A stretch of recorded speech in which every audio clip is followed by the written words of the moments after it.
તો બુલેટ ટ્રેનના કામના કારણે આજે રેલવે ટ્રાફિક બ્લોક થયો। અમદાવાદમાં મુસાફરોની સુવિધા માટે વિશેષ બસોની વ્યવસ્થા કરવામાં આવી।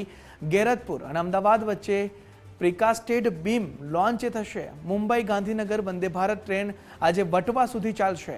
વટવા સ્ટેશન પર Vande Bharat train short terminate થશે। વટવાથી અમદાવાદ જવા માટે 12 એસી બસ તૈયાર કરાઈ। ગાંધીનગર જવા માટે વટવાથી 2 એસી બસો ઉપલબ્ધ છે। રેલવેના બ્લોકના કારણે અનેક ટ્રેનોના શેડ્યુલ પર અસર થઈ છે। મુસાફરોને હાલાકી ન પડે તે માટે રેલવેની તૈયારી જોવા મળી રહી છે। રેલવે પ્રશાસને સુરક્ષિત અને સુગમ મુસાફરીની ખાતરી આપી છે। ઉપર ચડાવવામાં આવ્યો તો બુલેટ ટ્રેનનો એ આજે પણ એક બીમ ઉપર ચડાવવામાં આવશે અને આજે કામગીરી ચાલે છે બ્લોક લેવો પડે છે। બ્લોક એટલે 3.5 કલાકનો બ્લોક લેવો પડે છે અને બ્લોક દરમિયાન જે ટ્રેનનો જે વ્યવહાર હોય છે, ટ્રેનની જે મૂવમેન્ટ હોય છે એ સ્ટોપ કરી દેવામાં આવે છે કારણ કે પેસેન્જર સેફટીને કારણે।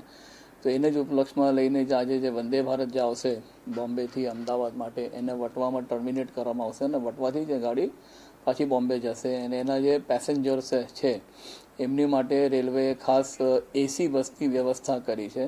જે અમદાવાદ માટે 12 એસી બસની વ્યવસ્થા કરી છે અને ગાંધીનગર માટે 2 એસી બસની વ્યવસ્થા કરી।